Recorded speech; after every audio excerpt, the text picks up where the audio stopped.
여호와께서 레아가 사랑받지 못함을 보시고 그의 태를 여셨으나 라헬은 자녀가 없었더라. 레아가 임신하여 아들을 낳고 그 이름을 르우벤이라 하여 이르되 여호와께서 나의 괴로움을 돌보셨으니 이제는 내 남편이 나를 사랑하리로다 하였더라. 그가 다시 임신하여 아들을 낳고 이르되 여호와께서 내가 사랑 받지 못함을 들으셨으므로 내게 이 아들도 주셨도다 하고 그의 이름을 시므온이라고 하였으며 그가 또 임신하여 아들을 낳고 이르되 내가 그에게 새 아들을 낳았으니 내 남편이 지금부터 나와 연합하리로다 하고 그의 이름을 레위라 하였으며 그가 또 임신하여 아들을 낳고 이르되 내가 이제는 여호와를 찬송하리로다 하고 이로 말미암아 그가 그의 이름을 유다라 하였고 그의 출산이 멈추었더라. 자, 이제 창세기 30장입니다. 라헬이 자기가 야곱에게서 아들을 낳지 못함을 보고 그의 언니를 시기하여 야곱에게 이르되 내게 자식을 낳게 하라. 그렇지 아니하면 내가 죽겠노라.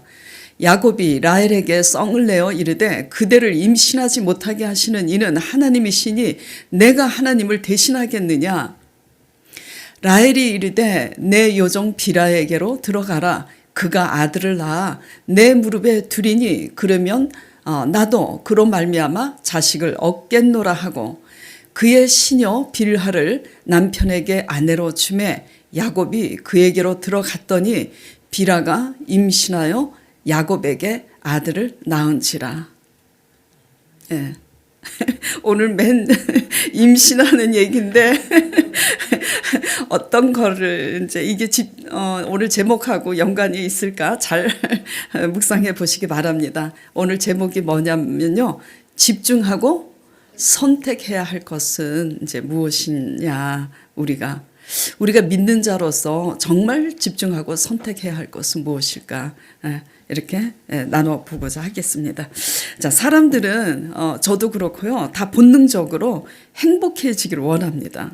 그래서 행복해지기 위해 집중하고 선택해야 할 것이 무엇인지 나눠 보고자 하는데요. 우리는 우리 문제를 잘 보지 못해요. 제3자의 입장에서 남의 문제를 보면 또 잘 깨닫기 마련입니다. 잘 보여요. 제3자의 입장에서 레아와 라헬의 문제를 묵상하면서 도전받는 것은 정말 우리 자신에게 집중하면 할수록 우리는 절대 행복해질 수가 없구나라는 사실을 깨닫게 됩니다. 우리는 본능적으로 우리 행복을 위해서 우리 자신에게 집중하기 마련이에요. 그런데 우리 자신에게 집중하다 보면 우리 자신도 잃게 되고 상대방도 잃게 되고 궁극적으로 나아가선 하나님도 잃게 됩니다. 무엇에 집중하면 이렇게 된다고요? 우리 자신에게 집중하면 다 잃어요. 우리 자신을 얻는 게 아니라 우리 자신도 잃고 상대방도 잃고 나아가서 하나님도 잃는데 가장 소중한 것이 하나님이잖아요. 하나님을 잃으면 구원도 잃습니다. 자, 본문은 오늘 레아와 라헬 두 여인이 야곱의 아내가 되는 과정을 그린 말씀인데요. 지난주인가 제가 잠시 말씀드렸는데 고대 사회 결혼은요 일부 다처제가 허용이 됐었어요. 그리고 친족 결혼도 허용이 됐습니다. 이것에 대해서 우리가 하나님에 대해서 오해할 수가 있는데 이러한 이제 이 일부 다처제의 결혼이 허용된 것은 그 고대 근동의 결혼 목적이 종족 번식에 있었던 사회적 배경에 의한 것이지 결코 하나님이 그렇게 하라고 인정한 게 아니라는 거. 그래서 하나님으로 인해서 시험에 들지 않기를 바랍니다.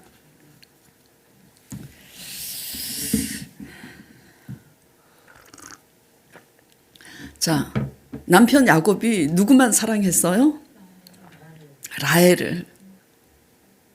라헬을 사랑했습니다. 그래서 라헬은 야곱의 사랑을 받았지만 레아는 사랑받지 못했어요. 그렇기 때문에 오늘 본문 말씀을 보면 그 레아의 괴로움과 남편의 그 사랑에 끝없이 집착하는 레아의 그 안타까운 모습을 보게 되는데요.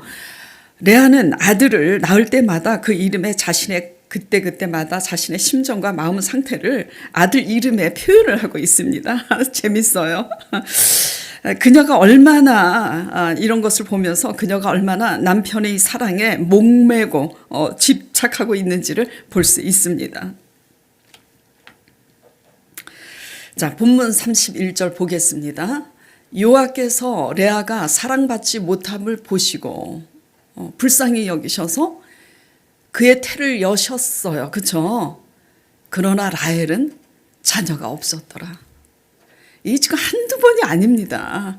아브라함 때부터 하나님의 언약의 자녀인 그 아름다운 여인들은 하나님이 태를 이렇게 다 닫으셔요. 그 이유가 뭐냐면 결국은 하나님께 엎드리게 하기 위해서예요. 한나도 그렇고. 그래서 레아가 임신하여 아들을 낳고 그 이름을 르벤이라고 합니다. 르라는 뜻은 그 히브리어로 보라라는 뜻이래요. 그래서 보라, 벤은 아들이라는 뜻이에요. 그래서 이 르벤은 뭐냐? 보라, 아들이다. 보라, 나 아들 낳았다 이거예요. 요즘은 이제 다르죠. 고대 근동 사회에서는 그 기업 무르기의 아들이 굉장히 중요했기 때문에 아들 선호 사상이 굉장히 컸어요. 그래서 그 이름을 르벤이라 하여 이르되 여호와께서 나의 괴로움을 돌보셨으니 뭐래요? 이제는 내 남편이 나를 사랑하리로다. 하나님이 주신 건 주신 거고 이제는 내 남편이 나를 사랑하리로다. 이렇게 합니다. 이제는. 과연 그럴까요? 자, 33절에 그가 또 다시 임신을 하여 아들을 낳고 이르되 여호와께서 내가 사랑받지 못함을 들으셨으므로 이 고백을 보면서 르벤을 낳았음에도 불구하고 여전히 자신은 사랑받지 못하고 있음을 이 대목을 통해서 우리가 볼 수 있죠. 그래서 서러워서 하나님께 이제 기도를 한 겁니다. 내가 사랑받지 못함을 하나님께서 들으셨으므로 내게 이 아들도 주셨도다 하고 그의 이름을 시므온이라고 합니다. 시므온의 뜻은 주께서 응답하셨다, 들으셨다라는 뜻이에요. 자, 그리고 나서 또 세 번째 아들을 낳습니다. 내 남편이 세 번째 아들을 이제 낳고 그동안 이제 라헬은 자녀가 없어요. 하나님이 태의 문을 닫으셨으니까. 또 라헬은 미모가 아름다워서 남편의 사랑을 독차지하고 있지만 이제부터 속이 부글부글 하기 시작합니다. 그 세 아들을 낳았으니 내 남편이 지금부터 나와 연합하리로다. 아름다운 라헬은 임신을 못하고 내가 아들을 셋이나 낳았어. 보라, 아들이다. 또 아들이다. 또 아들이다. 그러니 야곱이 얼마나 그 아들로 인해서 기뻐했겠어요. 그래서 그의 이름을 지금부터, 그러니까 내 남편이 지금부터 나와 이제는 진짜 연합하리라다. 그래서 그의 이름을 연합한다, 친하다, 그런 뜻의 레위라고 이름을 짓습니다. 자, 네 번째 또 이제 임신을 해서 아들을 낳습니다. 자, 여기까지 읽으면서 여러분들 이 말씀을 이제 알고 계실 텐데요. 신기하지 않습니까? 딸 하나가 들어갈 수 있는데 계속 아들을 낳고 있어요. 그렇죠? 이게 바로 하나님의 섭리고 하나님의 계획이고 하나님의 기적입니다. 무슨 얘기냐? 본문을 이제 짧게 잡았지만요. 이 레아하고 라헬의 이 시기심과 경쟁을 이용해서 이스라엘의 12지파, 12아들을 지금 하나님께서 준비하고 계획하시는 거예요. 근데 이제 레아가 좀 부족하니까 레아를 불쌍히 여기셔서 이렇게 먼저 임신을 하게 하시는 겁니다. 먼저 이제 그렇게 불쌍히 여기시는 거예요. 그래서 또 이제 임신해서 네 번째 아들을 낳습니다. 그래서 보면은 내가 이제는 뭐래요? 이제는 여호와를 찬송하리로다. 마음의 여유가 생긴 거야.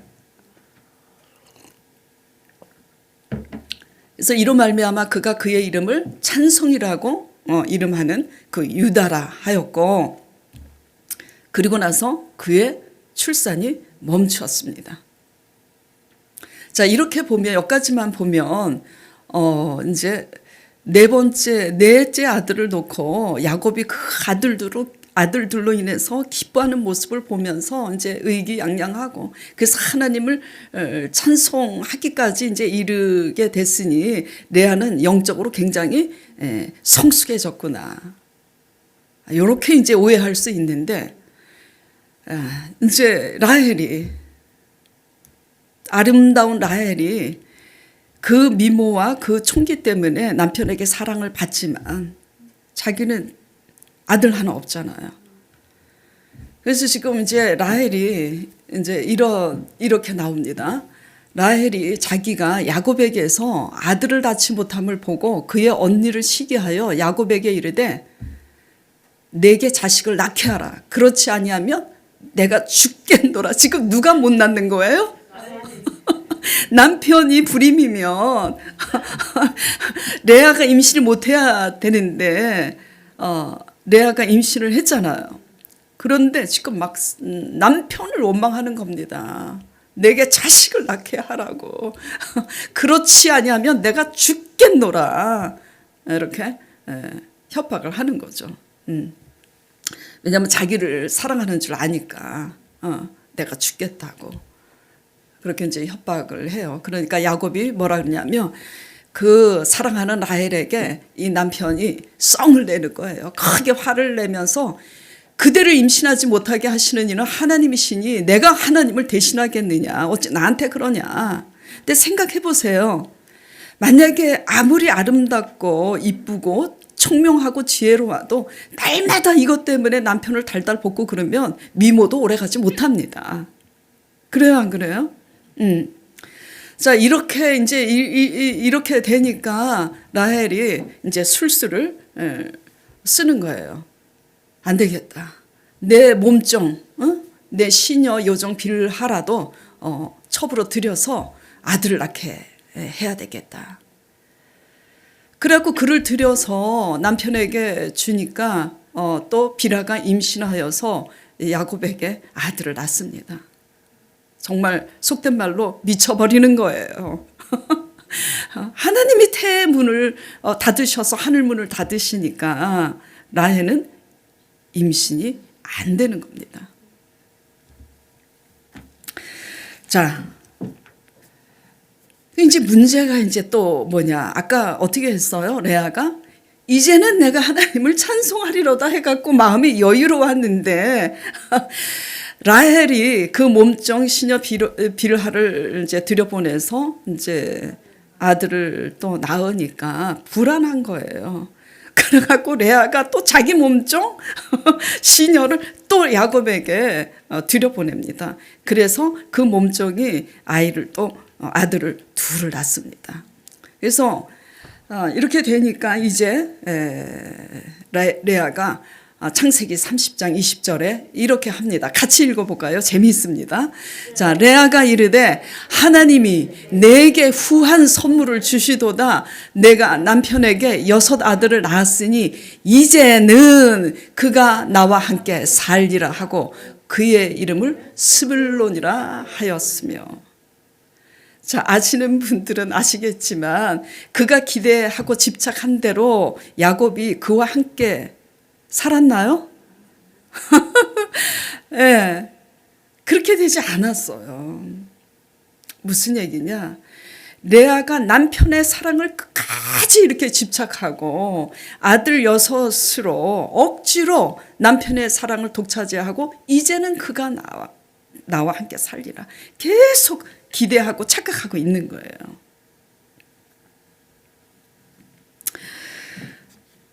자, 이렇게 되다 보니까 이제 창세기 30장 22절 24절 보겠습니다. 이제 이런 과정에 있어서 라헬이 별짓을 다 합니다.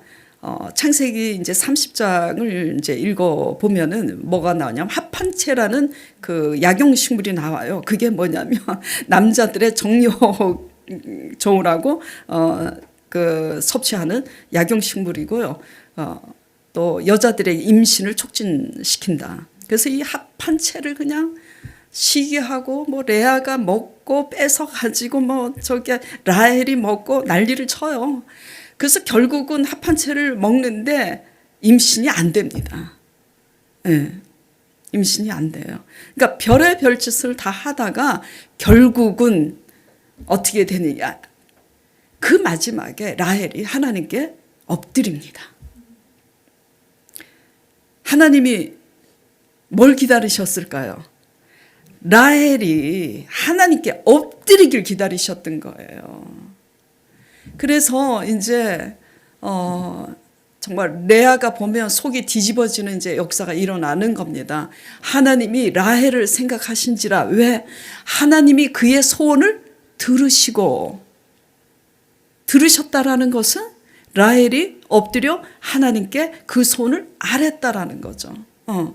그 소원을 들으시고 그의 태를 여셨으므로 그가 임신하여 아들을 낳고 이르되 하나님이 내 부끄러움을 씻으셨다 하고 그 이름을 뭐래요? 이 요셉이 그 요셉입니다. 애굽의 국무총리가 된 우리 드럼 치는 요셉이 아니고 그가 임신하여 아들을 낳고 이르되 하나님이 내 부끄러움을 씻으셨다 하고 그 이름을 요셉이라 하니 요한은 다시 다른 아들을 내게 더하기를 원하노라 하였더라 하고 낳은 게 또 베냐민이에요. 막둥이.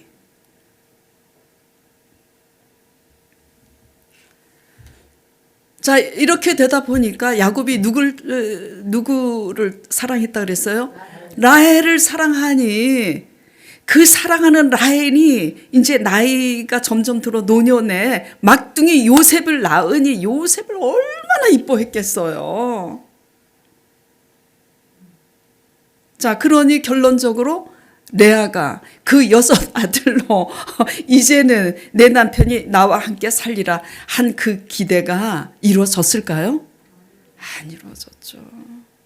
더 비참해지는 겁니다. 네.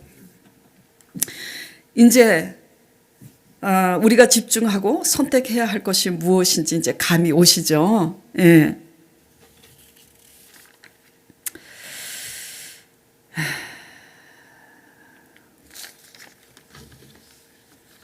어느 여인이 남편의 사랑을 갈망하지 않겠어요. 그러나 사람 마음만큼 억지로 하지 못해요.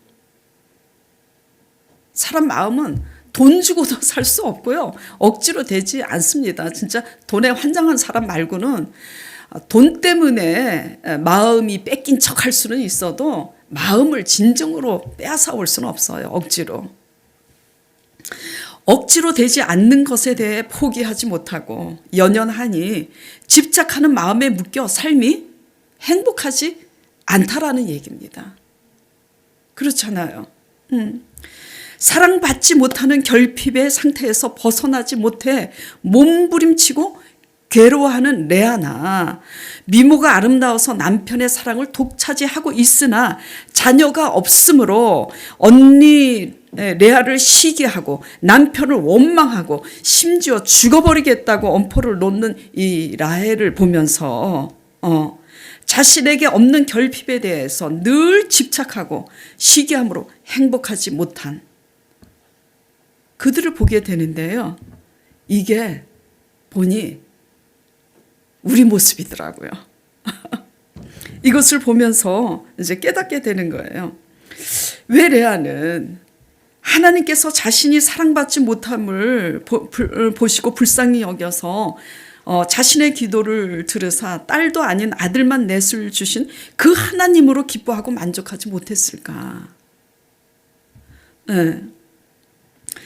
뒤집어서 하나님이 이 내 아들을 주시지 않았다면 그녀의 삶은 어떠했겠어요?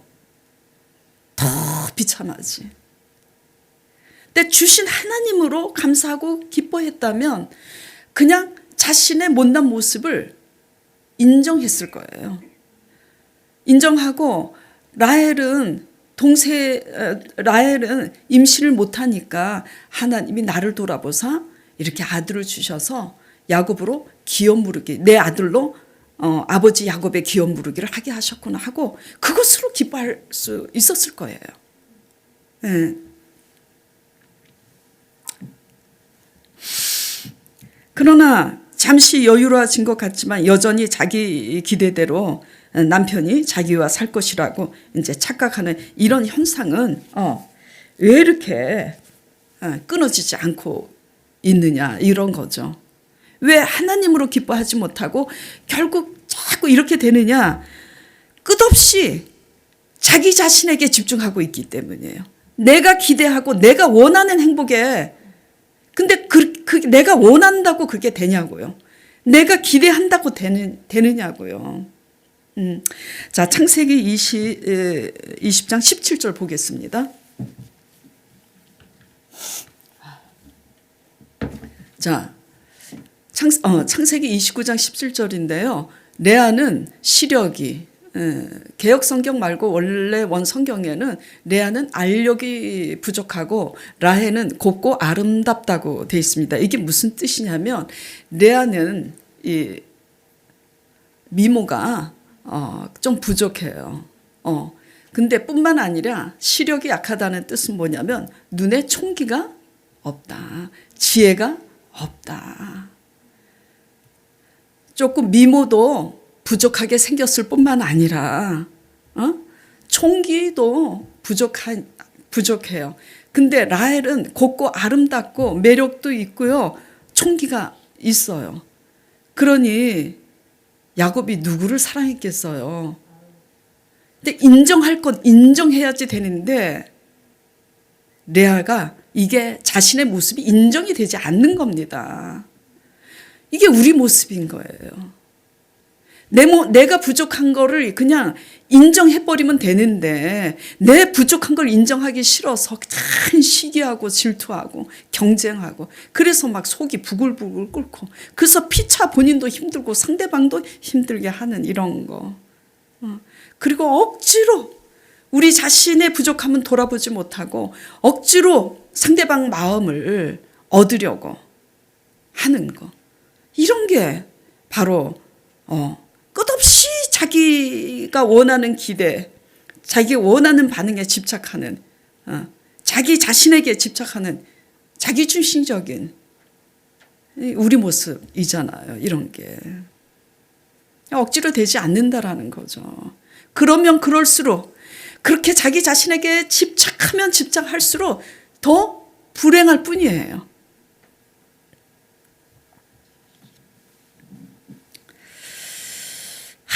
주신 하나님으로 감사하고 기뻐했다면 하나님이 허락하지 않으셨다면 자기는 낙동강 오리알이고 아무것도 아닌 존재였음을 인식하고 겸손해졌을 거예요. 그리고 하나님 주신 것으로 기뻐할 수 있었을 거예요. 근데 너무 자기 자신에게 집중하니까 자기가 결핍으로 느끼는 그것에 너무 집요하게 집착하니까 보이지가 않는 겁니다. 자기밖에는. 네.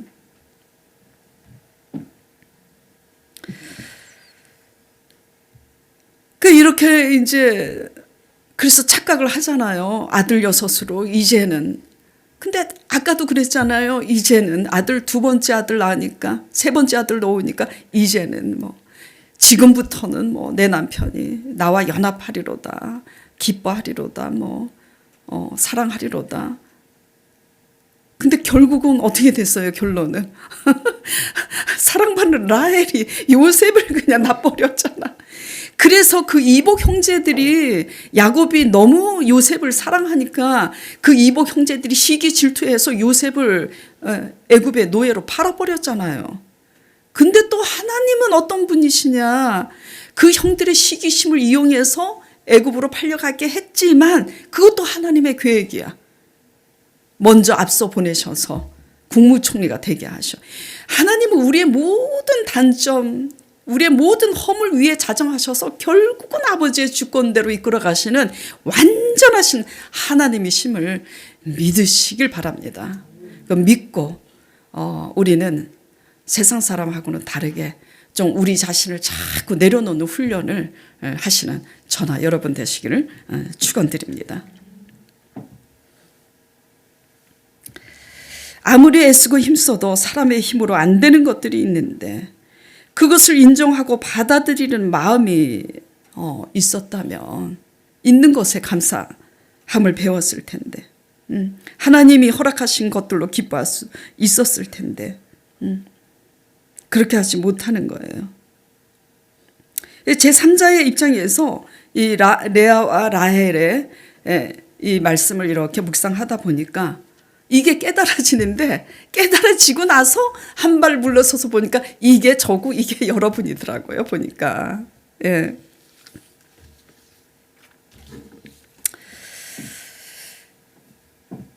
우리가요 집중하고 선택해야 될 것은 오직 우리 결핍을 이기게 하시고 우리 결핍을 채우게 하시고 어떤 사람에게는 이기게 하셔요. 채우지 않아도 믿음 안에서 이기게 하시고 어떤 사람에게는 또 부족하니까 실제로 채워주셔서 승리하게 하시고 각 사람에게는 다르지만 결국은 우리가 집중하고 선택해야 될 것은 예수 그리스도심을 믿으시기 바랍니다. 예. 그래서 예수 그리스도께 집중하고 예수 그리스도를 선택을 할 때 예수 그리스도로 인하여 기뻐할 것을 우리가 선택할 때 우리는 우리의 생각이 긍정적으로 바뀔 수가 있어요. 감사로 바뀔 수가 있어요. 그래서 이 말씀을 새벽 예배를 이제 제가 이렇게 인도하잖아요. 새벽 예배 인도하기 위해서 이제 이 말씀을 묵상하면서 우산장수 부채장수 생각이 나더라고요. 전래동화. 두 아들이 있었잖아요. 하나들은 우산장수고 하나들은 부채장수예요. 그 어미가 날마다 인상이 이렇게 찌푸려져 가지고 날마다 근심이야. 그 왜 이렇게 근심하나 이웃집 아줌마가 물으니까 날이 맑은 날은 하늘 쳐다보고 이렇게 하늘이 맑으니 우산장사가 되겠느냐고 내 큰아들이. 그리고 또 비가 오는 날은 또 땅만 쳐다보고 꺼지게 고민을 해. 그 왜 그러냐고. 이렇게 비가 오니 내 작은 아들의 부채 장사가 되겠느냐고. 그러니까 옆집 지혜로운 이제 아줌마가 와서 그러는 거예요. 아줌마 그러지 말고 생각을 바꿔봐. 어떻게? 비가 오는 날은 우산이 팔려서 감사하고 기쁘고 맑은 날은 부채가 팔려서 감사하지 않냐고 생각을 바꿔보라고 그러니까 이 미련한 이제 이 어미가 생각해 보니까 진짜 그렇거든. 그래서 그 다음부터 이제 그 근심이 사라지고 즐거웠는데 며칠 있다가 동네 아저씨가 찾아온 거예요. 동네 아저씨가 찾아와서 뭐라 그래요? 두 아들을 찾아와서 야 니네들 그러지 말고 따로따로 장사하지 말고 맑은 날에는 부채 장사를 그냥 같이 하고 둘이서 또 비 오는 날은 우산 장사를 같이 하지 그러냐. 그렇게 하면 인력도 줄어들고 장사는 배가 잘 돼갖고 효과적이지 않겠냐. 이제 그 아들들이 그렇게 한 거예요. 그래서 그 이후로부터 그 어미는 행복하고 건강하게 오래오래 살았더라. 이 전래동화가 왜 나온 겁니까? 이게 우리 얘기잖아요. 이게 제 얘기고 여러분의 얘기입니다. 우리는 너무나 욕심이 많아가지고요. 있는 거 작은 거에는 감사하지 못해요. 지난주에 제가 그랬죠. 지식과 지혜가 같으냐고. 전부 다 대답하셨죠. 다르다고. 지혜는 하늘로부터 내려와요. 지식이 있고 전문 어떤 기술이 있어서 우리가 무엇을 재물을 많이 얻었다고 합시다. 하늘로부터 내려오는 지혜가 없는 자들은 그 재물 때문에 타락합니다. 부패해요. 작은 것에 감사하지 못합니다. 끝없이. 행복이 뭔지 몰라요. 그리고 정신은 피폐하죠. 그러나 하나님의 지혜로서 얻은 재물은 부패하지 않죠. 하나님이 원하는 방법대로 쓰고 하나님이 원하는 방법대로 하나님이 지켜주시고 그 정신은 점점 건강해지고 점점 지혜로워지는 거예요. 많은 사람들을 살리게 되죠. 표면은 다른 것 같지만 내면은 완전히 천국과 지옥의 차이입니다. 예. 자, 이제 전래동화 생각난 건 여기서 이제 끝내고 이제 본론으로 갑시다. 그래서 우리가 집중하고 선택해야 될 게 뭐냐고요. 우리의 생각을 긍정적으로 바꾸고 있는 것에 감사하게 바꾸고 우리의 가치관을 완전히 바꾸시는 것은 우리의 영혼을 구원하시는 우리 죄를 위해서 죽으시고 부활하신 예수 그리스도의 성령께 있다라는 거예요. 이것을 우리가 이론적으로는 알지만 머리로는 깨닫지만 사실 그것이 체질화되기까지는 우리의 그 욕망과 우리의 야망과 우리의 욕심을 이길 힘은 사실상 우리 스스로에게는 없어요.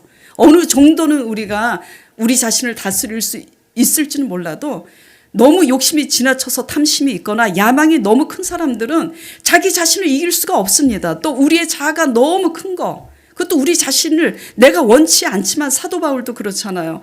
내가 한 마음으로는 주님의 하나님의 계명을 즐거워하지만 내가 한 마음으로는 악을 쫓아 행하는도다. 오호라 나는 공고한 자로다. 이 사망의 몸에서 누가 나를 건져내려. 우리는 우리 스스로 죄악을 이길 힘이 없어요. 그렇기 때문에 엎드려야 되는 겁니다. 자, 우리의 행복을 위해서 집중해야 될 대상은 누구냐면 우리 자신이 아니에요. 우리가 바보같이 자꾸 본능적으로 우리가 행복해지기 위해서 받으려고 사랑받으려고 나 알아주라고 그냥 그렇게 우리 자신에게 집중하는데 우리 자신이 아니에요. 그렇게 집착하고 집중하면 집중할수록 우리는 더 낮아지고 더 수치스러워질 뿐이죠. 예, 우리 자신도 아니고 우리가 또 기대하는 상대방도 아닙니다. 그리고 그 무엇도 아닌 거예요. 예. 왜? 그 누구도 우리의 기쁨과 만족의 대상은 되지 못해요.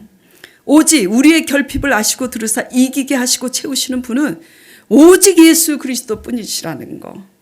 예. 믿으시기 바랍니다. 그리고 우리의 행복을 위해서 선택해야 될 것은 뭐냐?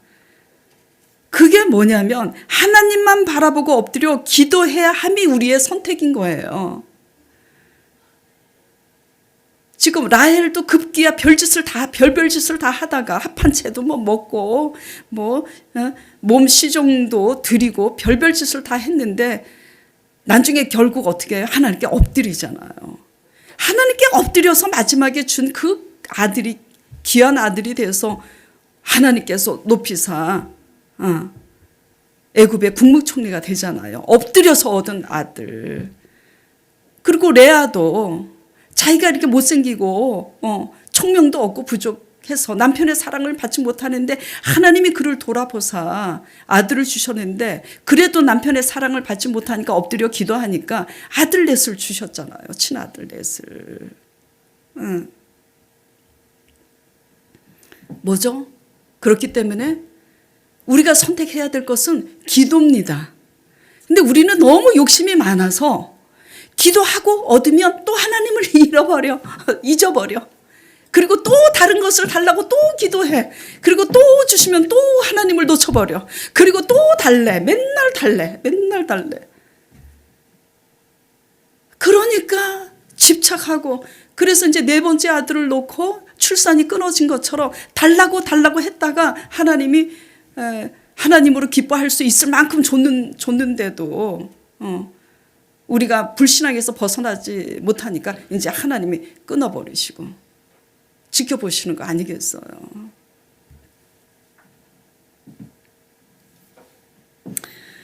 우리의 한계를 인정하고 레아나 라헬 모두 하나님께 아뢰길 원하셨듯이 우리도 우리의 부족함과 한계를 아시는 하나님께 우리가 하나님을 의지하고 기도하는 거 이거를 선택해야 되는 겁니다. 하나님이 이걸 원하시고 기다리시는 거예요.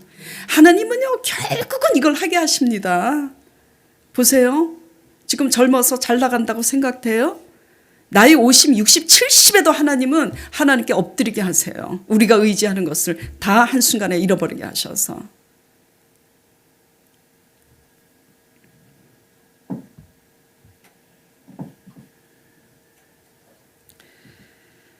임신이 안 된 한나도 분인나의 그 격동함을 인하여 하나님께 엎드려 기도하니 아들을 낳는데 그 아들이 사무엘 선지자잖아요.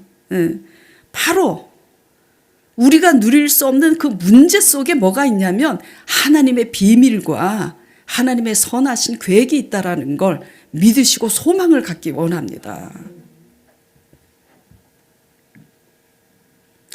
그리고 하나님께 엎드릴 때 우리 자신을 내려놓는 새 사람으로 태어날 수 있어요. 예. 자, 우리의 행복은요, 이러한 하나님께 집중하고 하나님으로 기뻐해야 함을 선택해야 가능한 겁니다. 그렇게 하나님으로 기뻐할 때 우리가 집중하는 결핍의 상태에서 비로소 벗어날 수 있다라는 거.